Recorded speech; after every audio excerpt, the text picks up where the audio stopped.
Om Swastiastu. Om Swastiastu. Selamat siang, selamat sore, Bapak Ibu sekalian yang kami hormati, Pak Wakil Bupati, Bapak Kepala Dinas, Bapak Ibu sekalian, teman-teman media. Pada hari ini, bagaimana biasa memang ini adalah kunjungan saya sebagai Kepala Badan POM bersama tim untuk memantau dikaitkan dengan aspek jaminan, ya, dikaitkan dengan aspek jaminan mutu, kualitas dan keamanan mutu dan terutama mutunya ini ya, karena distribusi vaksin betul-betul harus dijaga dan ini membutuhkan kerjasama kita bersama, terutama di pemerintah daerah untuk mengawal bersama-sama jalur cold chain-nya, ya, jalur tadi memastikan bahwa disimpan dan ditransportasikan dengan, kalau untuk vaksin Sinovac ini adalah dinginnya 2-8 derajat Celcius. Ya. Jadi kami melihat tadi prasarananya dan juga sumber daya manusianya dan juga kerjasama tentunya dengan UPT Badan POM, ya, ada Balai POM yang akan selalu memonitor, memantau, nanti kiranya ada masukan, dan saya kira hasil monitoring kami sudah juga ditindaklanjuti, direspon dengan berbagai perbaikan. Saya kira itu membutuhkan juga monitoring supervisi dari pimpinan setempat untuk memastikan ini akan berlanjut terus, ya, karena kan proses vaksinasinya masih akan terus berlanjut. Ya, saya juga melihat tadi kesiapan dari Kabupaten Badung ini, ya, tadi kami cuma melihat memang satu puskesmas, tapi saya lihat dengan puskesmasnya sangat sudah advance, ya, canggih dan siap. Saya kira juga memang Bali bisa siap menjadi tempat yang prioritas, dan itu tergantung tentunya dengan kesiapan dari daerah, ya, dalam hal ini Bali, dikaitkan dengan vaksinatornya, tapi kelihatannya sudah ada rencana dikaitkan dengan bagaimana nanti percepatan dalam pemberian vaksin, dan tentunya pemerintah, Kementerian Kesehatan akan merespon, ya, secepat itu diserap, disuntikan, nanti akan menjadi prioritas untuk mendapatkan distribusi kembali, dan kita akan bersama-sama terus mengawal, memastikan, ya, bahwa aspek mutu, ya, dari vaksin sehingga nanti efektif memberikan perlindungan itu kan tidak hanya dimulai dari pada saat pengembangan dan produksinya, tapi juga sangat penting untuk kita terus menjaganya pada saat distribusi dan penyimpanan sampai ke tangan yang akan disuntik. Saya kira itu pada intinya yang dikaitkan kedatangan kami adalah terus kita membangun kerjasama untuk memastikan bahwa vaksin masih tetap bermutu, berkualitas sampai dengan di tangan masyarakat yang akan mendapatkan vaksin. Ya, kita nanti bersama-sama mencapai imunitas secara komunitas bersama-sama, ya, herd immunity, segera kita keluar. Terima kasih atas kerjasamanya. Emergency authorization itu sampai berapa lama? Ya, pemberian emergency authorization itu terkait dengan izin penggunaan di masa pandemik, krisis pandemik ini. Jadi kalau krisis pandemiknya sudah selesai, ya sudah harus ditarik lagi emergency authorization-nya, gitu ya. Atau sebelum masa itu, apabila pihak pengembang atau peneliti sudah bisa memberikan data lebih lengkap, seperti vaksin Sinovac ini kan, kita masih menunggu per Maret, ya 6 bulan pengamatan setelah penyuntikan, itu kelihatannya bulan Maret, ya. Bulan Maret April ini akan selesai untuk vaksin Sinovac. Nah, kalau sudah selesai datanya kita evaluasi lagi, bisa jadi kita rubah bukan lagi emergency authorization tapi jadi izin edar yang berlaku penuh, ya.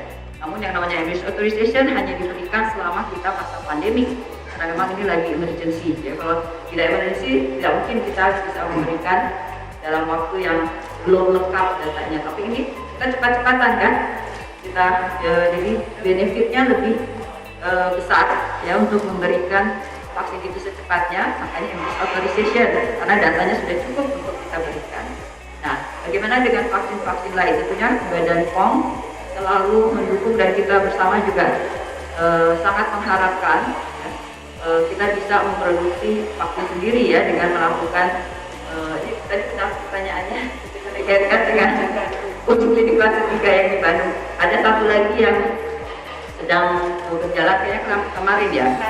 Kemarin launching untuk uji klinik fase 3-nya, yaitu satu vaksin dari Anhui, di perusahaan Anhui, ya, Beijing Anhui, itu baru memulai fase 3-nya.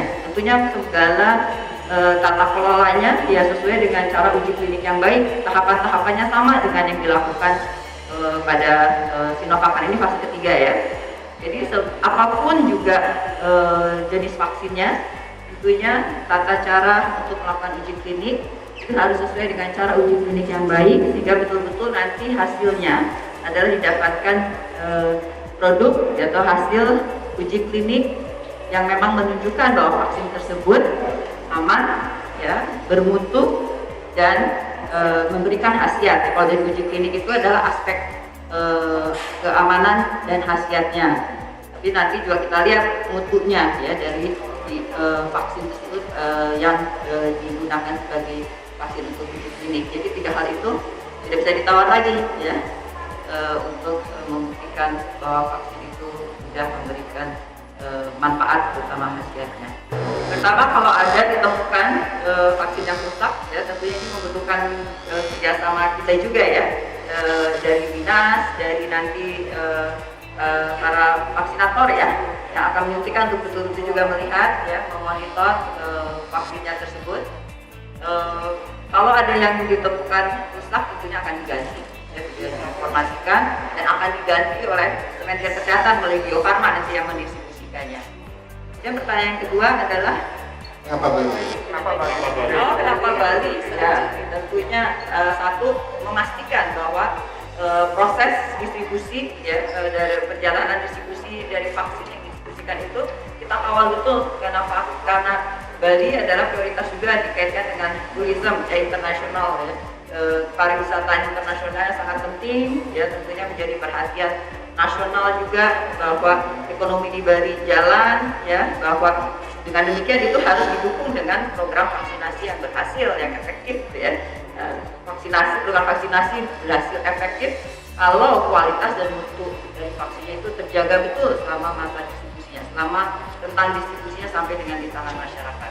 Jadi ya Bali menjadi prioritas untuk kita bersama-sama memantau, kerjasama memastikan vaksinnya tetap bermutu, berkualitas sampai dengan di tangan masyarakat. Datanya tidak ya, karena kan sudah ada di peralatan. Yang penting adalah tempat storage-nya itu temperaturnya dijaga 2-8 degree Celsius. Dan itu adalah ada alat-alat. Tadi saya lihat juga storage-nya itu namanya apa? Chiller ya, refrigerator kecil. Jadi ada refrigerator besar juga. Tapi ini chiller yang temperaturnya ada dan kita pastikan stabil 2-8 derajat Celsius. Dan itu ada peralatan yang monitor. Saya lihat juga Pak Kepala Dinas juga sangat aktif. Jadi selalu memantau ya, melalui gadget. Sekarang kita punya peralatan yang bisa selalu berkomunikasi dengan cepat ya, melaporkan selalu, mungkin setiap hari harus ada cek 2 kali ya. 3 kali sehari dicek dan dilaporkan. Pastikan bahwa terus suhunya tetap stabil dari alat tempat storage-nya. Dan juga pada saat transportasi ya, dari tempat penyimpanan, kemudian di sini adalah di instalasi farmasi kabupaten, dinas kabupaten, dan kemudian didistribusikan ke puskesmas, itu juga menggunakan cara distribusi yang tetap mempertahankan temperatur 2-8 derajat Celcius. Kita juga patut mendukung ya dan bergembira sudah banyak proses juga pengembangan vaksin Indonesia ya, ada vaksin merah putih. Itu juga adalah harapan kita ya, bahwa kita nanti akan produksi vaksin sendiri. Tentunya ini kan masih panjang, kita akan selesai harapannya dalam waktu kurang dari 1 tahun kita selesai vaksinasi, tapi kita masih panjang tentunya nanti ya. Dan kita mengharapkan bahwa suplai vaksin itu bisa juga dari vaksin buatan negeri sendiri ya. Nah, Badan POM selalu mengawal. Tadi saya baru saja juga diundang rapat koordinasi bersama dengan Kementerian Ristek, Kementerian Kesehatan, Bapak Menteri Kesehatan, Bapak Menristek, dan tentunya pendampingan Badan POM akan sangat penting di dalam tahapan-tahapan pengembangan vaksin ya. Dimulai dari pengembangan SID sampai dengan nanti uji preklinik, uji klinik 1, 2, 3 sampai ke ada produksi di industri farmasi. Itu menjadi prioritas Badan POM untuk memastikan ya, bagaimana juga arahan dari Bapak Presiden bahwa setiap vaksin yang diproduksi dan digunakan untuk vaksinasi pada program pemerintah, program masyarakat untuk masyarakat adalah vaksin yang aspek mutu, khasiat dan manfaatnya betul-betul utamakan, dan itu adalah komitmen dari Badan POM untuk vaksin apa saja. Jadi kita harus juga memberikan dukungan pada para peneliti untuk dapat melaksanakan penelitian dengan baik, ya, terutama dalam pengembangan disebut dengan penelitian uji klinik, yaitu harus memenuhi cara uji klinik yang baik, dan itu ada tahapan-tahapan. Ini juga adalah momen untuk Indonesia meningkatkan kapasitas kita dalam melakukan uji klinik yang menghasilkan produk baik itu obat dan vaksin, dan itu tugas dari Badan POM untuk memastikan hal tersebut, dan kami akan sangat mendukung sekali dari awal. Ya, itu yang bisa kami sampaikan.